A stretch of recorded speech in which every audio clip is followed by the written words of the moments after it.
Justiça de São Paulo atende recurso da aviação Águia Branca e derruba a decisão que prorrogava arrendamento da nova Itapemirim. Fim da linha. Transoff e Upbus deixam de operar em São Paulo e serão substituídas por Alfa Rodobus e Sunsetur. E você vai ver também. Leilões da Itapemirim devem acontecer até o final deste mês. Polícia Civil de Minas conclui inquérito do acidente entre ônibus da Intran e caminhão que matou 39 pessoas no fim do ano passado. TRT do Rio lança edital para acordos trabalhistas com ex-funcionários de empresas dos consórcios Santa Cruz e Transcarioca, que tenham processos inscritos no regime especial. E ainda, fim da IMTU pode ser revertido com ação de deputada estadual. O Jornal do Ônibus está no ar.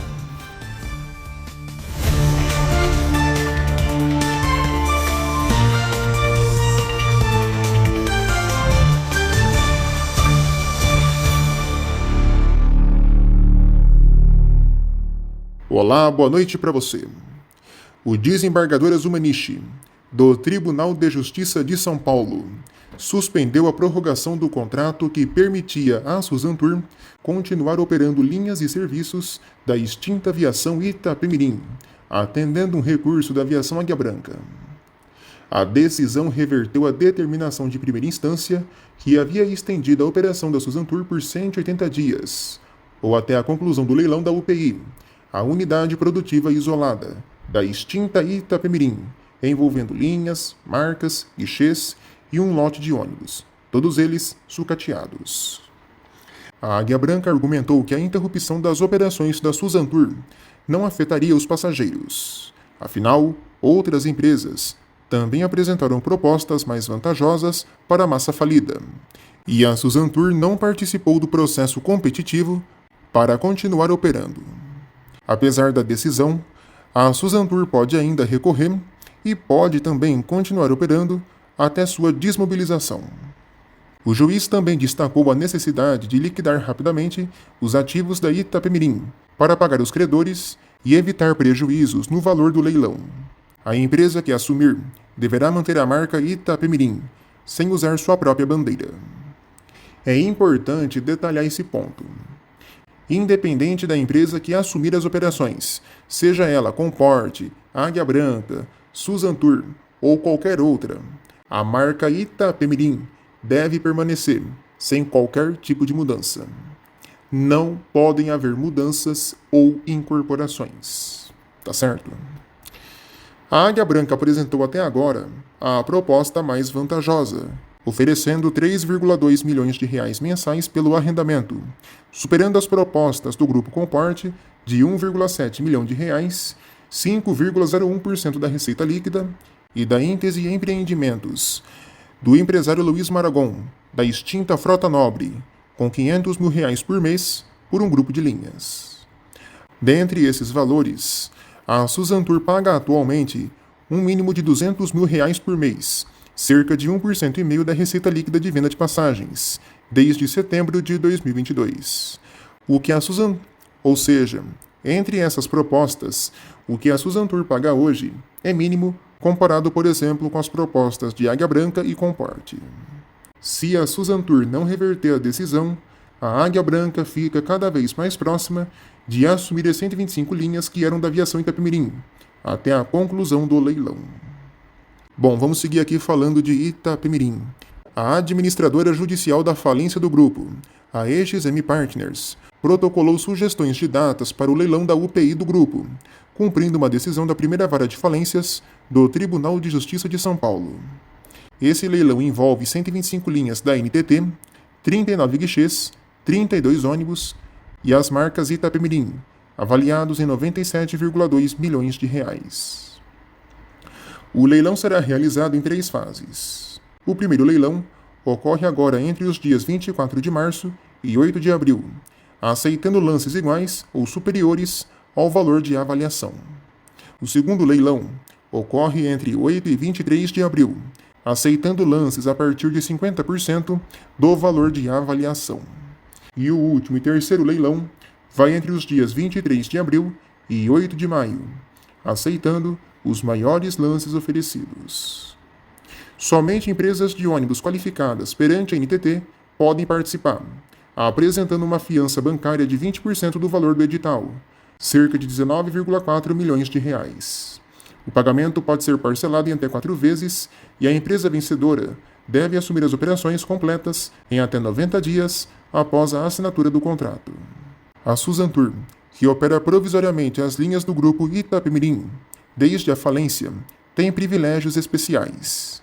Ela pode abater no lance 50% dos investimentos já feitos, ela tem preferência em caso de empate e tem total direito à indenização total caso perca o leilão.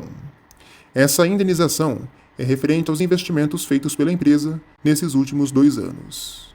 Porém, esses valores serão ainda auditados. Vale ressaltar que o processo ficou mais complexo após uma decisão de 7 de fevereiro, onde a Vara de Falências de São Paulo prorrogou o contrato da Suzantur por 180 dias. Mas, como dissemos há pouco, isso foi revertido pelo juiz Azumanishi, após um recurso da Aviação Águia Branca. Mas também cabe recurso pela Suzantur. Esse leilão será decisivo para definir o futuro das operações da Itapemirim e o pagamento dos credores à massa falida. Bom, estamos diante de um caso de grande repercussão na mídia rodoviária e deve se resolver nas próximas semanas.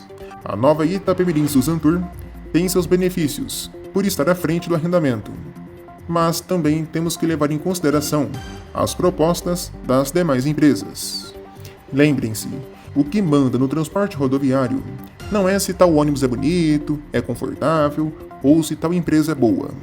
O que manda é o dinheiro, e quem pagar mais leva essas operações. A pergunta que fica é: quem será o grande vencedor dessa maratona na linha de chegada?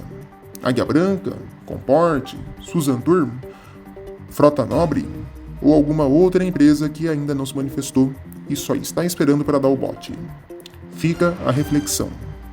E mais uma coisa, será esse o fim da nova Itapemirim Suzantur? Vamos aguardar as cenas dos próximos capítulos. A Polícia Civil de Minas Gerais concluiu que a morte de 39 pessoas no acidente entre um caminhão e um ônibus da Intran, em 21 de dezembro do ano passado, na BR-116, foi causada por uma série de irregularidades e crimes. As vítimas, todas passageiras do ônibus, morreram carbonizadas. O inquérito apontou que o caminhão trafegava com 103 toneladas, 77% acima do permitido, e também estava em alta velocidade, cerca de 97 km por hora, no momento da batida. E o motorista estava sob efeito de cocaína, álcool, êxtase e alprazolam. Além disso, houve fraude nos documentos de transporte, com informações falsas sobre o peso da carga. O motorista do caminhão, preso há 1 mês, e o dono da transportadora de cargas foram indiciados por 39 homicídios com dolo eventual, quando se assume o risco de matar, além de lesão corporal, direção perigosa, omissão de socorro, fuga do local e falsidade ideológica.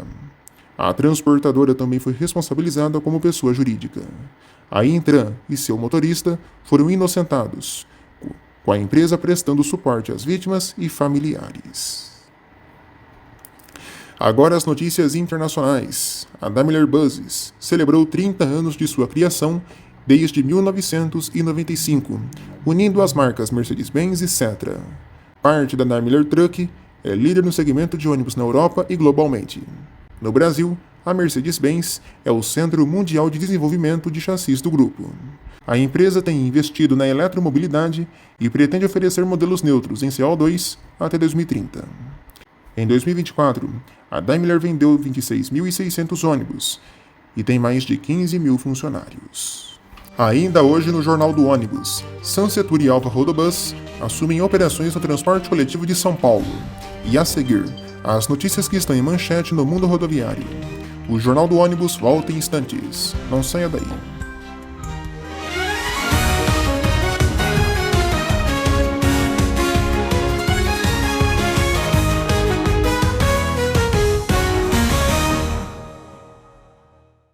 Curitiba, no Paraná, apresentou nesta semana mais 42 novos ônibus 0 km.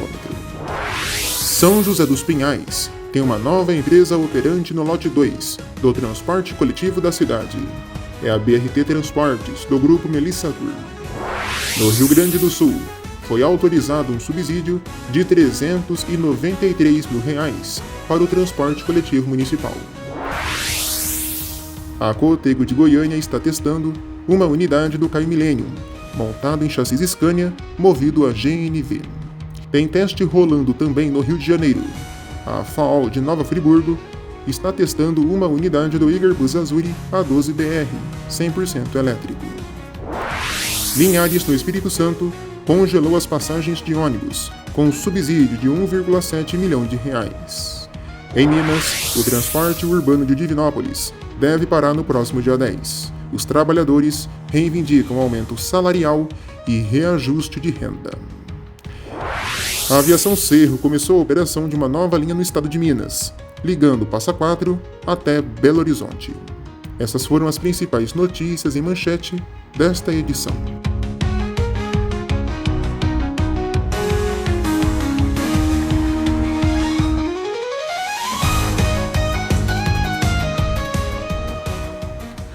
A deputada estadual Paula Nunes, do PSOL de São Paulo, propôs um decreto legislativo na Assembleia Legislativa do Estado para anular o decreto assinado pelo governador Tarcísio de Freitas, que prevê a extinção da IMTU e a transferência de suas funções para a Artesp. A deputada argumenta que o transporte é um direito garantido pela Constituição e que a mudança prioriza interesses privados e não as necessidades da população. A IMTU atualmente atende 5 regiões metropolitanas de São Paulo, operando mais de 880 linhas e transportando milhões de passageiros todos os anos. A transferência para a Artesp, ligada à Secretaria de Parceria e Investimentos, é vista como uma forma de privatização pela deputada.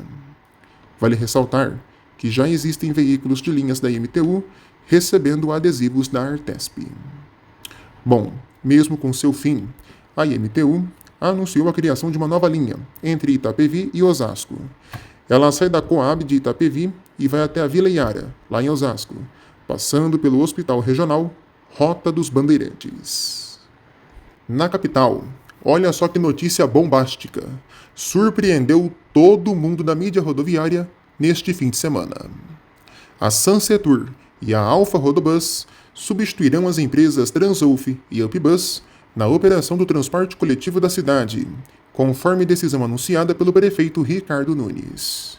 A mudança ocorre após a intervenção da prefeitura nas duas empresas, desde o dia 9 de abril de 2024, quando o Ministério Público, lá de São Paulo, por meio do GAECO, deflagrou a Operação Fim da Linha, investigando a ligação de diretores das empresas com o PCC. Acusações essas que os diretores das antigas empresas negam. A Sansetur assumirá a operação na Zona Sul, administrando os lotes D10 e D11, que eram da Transulf, enquanto a Alfa Rodobus ficará responsável pelo lote D4, anteriormente operado pela Upbus, na Zona Leste. A fase de transição começará no próximo dia 15 de março, e a Prefeitura garantiu a manutenção dos empregos dos funcionários e o pagamento de fornecedores. Apesar do anúncio, a Transulf informou que ainda está analisando a possível cessão de seus direitos contratuais e aguarda um posicionamento do Poder Judiciário sobre questões legais envolvidas. A empresa reafirmou seu compromisso com a continuidade do transporte público e a transparência de suas ações. A Santa Cecília Turismo, denominada de Sansetur, atende várias cidades do interior paulista, com a marca Sol Transportes, e possui forte presença no estado. Operante no setor de transporte desde 1952, com uma frota de mais de 2.050 ônibus e 4.200 funcionários, a Sansetur atua em 21 municípios. A Alfa Rodobus já opera em São Paulo, estando atualmente responsável pelo lote D13, na Zona Oeste, atendendo 90 mil passageiros diários com 148 ônibus. Ela é originária da cooperativa Cooper Alfa e tem destaque pela qualidade do serviço, sendo a melhor empresa avaliada no Índice de Qualidade do Transporte da SP Trans. Sobre as empresas que saem do sistema, a Transulf era a terceira maior frota de ônibus da cidade com 1.206 coletivos, responsável por 132 linhas na Zona Sul, transportando cerca de 590 mil pessoas por dia. Originalmente, ela veio da cooperativa Cooperpan. E a UpBus tinha 13 linhas na Zona Leste, com 159 ônibus, transportando várias pessoas também, todos os dias.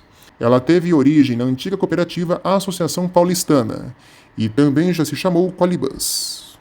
O Tribunal Regional do Trabalho do Rio de Janeiro lançou um edital para acordos trabalhistas com ex-funcionários de empresas dos consórcios Santa Cruz e Transcarioca, que tenham processos inscritos no regime especial de execução forçada. Há 8,5 milhões de reais disponíveis, divididos igualmente entre os dois consórcios.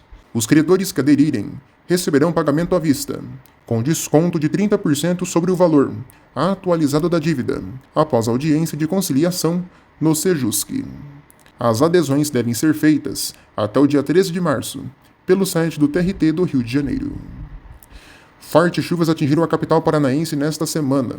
As imagens são do terminal do Boqueirão, que ficou inundado com a enxurrada. Atrasos foram registrados em linhas de ônibus da região.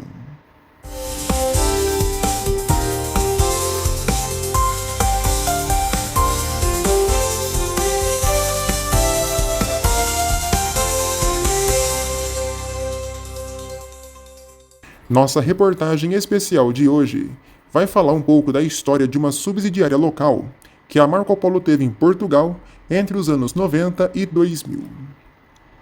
A Marco Polo, como bem sabemos, é uma das principais fabricantes de carrocerias de ônibus do mundo, tendo sua sede principal e matriz aqui no Brasil, funcionando desde o fim dos anos 60.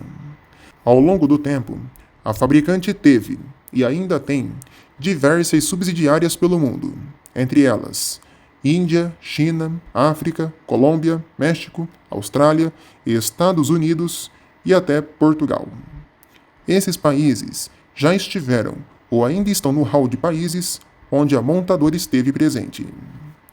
Hoje o nosso foco é falar da extinta unidade de Coimbra, em Portugal, fundada em 1990. Naquela época, foi a primeira experiência internacional da Marco Polo fora do Brasil. A montadora já realizava naquela época exportações, porém, foi a primeira iniciativa de ter realmente uma fábrica fora do Brasil, e principalmente num mercado tão concorrido como o europeu. A fábrica situava-se em Eiras, nos arredores de Coimbra, e empregava cerca de 170 trabalhadores.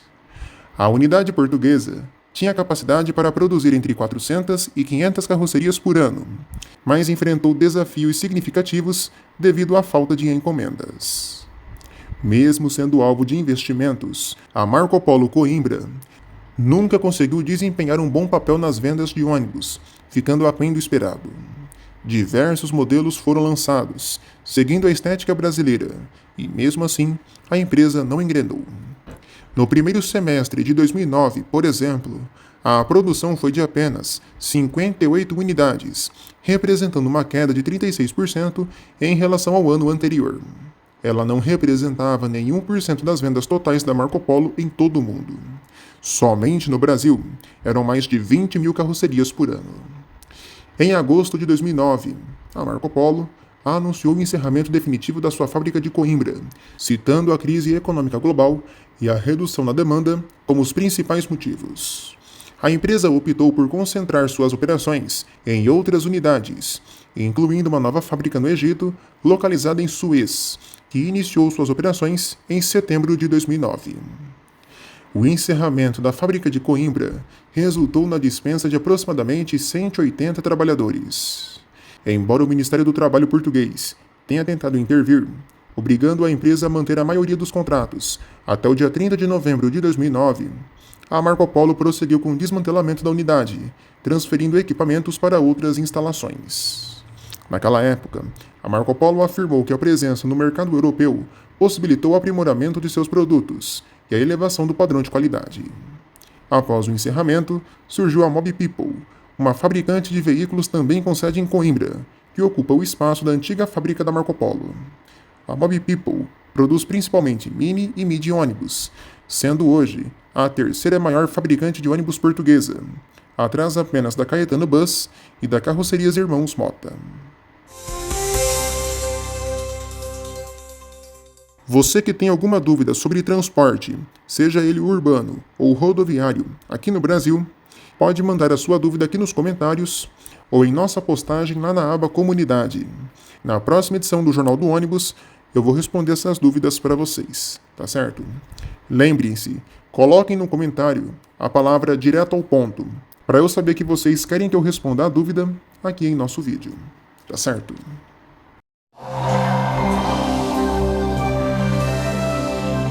Bora ver como fica o tempo nesse feriadão de carnaval. As temperaturas devem permanecer em alta, havendo momentos de pancadas de chuva isoladas. Veja aqui na tela como ficam as temperaturas nas principais rodoviárias do país.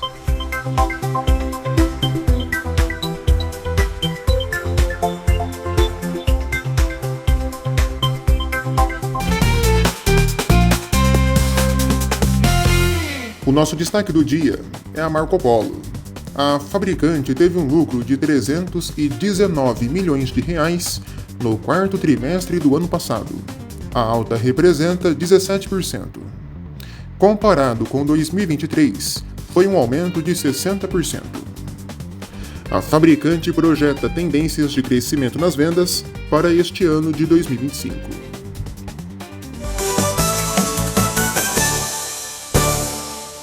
Bora lá para o nosso sim ou não de hoje.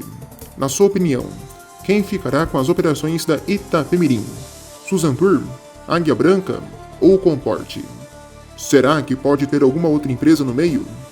Façam suas apostas. Responda aqui nos comentários ou em nossa enquete na aba Comunidade. Para fechar o vídeo, informação, hein? Printem e depois me cobrem. Devem chegar a partir da segunda quinzena deste mês os primeiros Marco Polo G8 da Penha, tá certo? Estima-se cerca de 40 unidades do modelo DD sobre o chassi Volvo.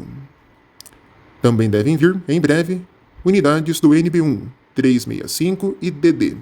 Os DDs na versão 8x2, em chassis Mercedes-Benz. Termina aqui o nosso Jornal do Ônibus. Obrigado a todos pela companhia e pela audiência.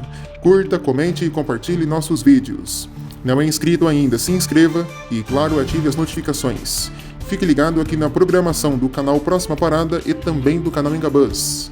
Uma ótima noite para você e um bom final de semana.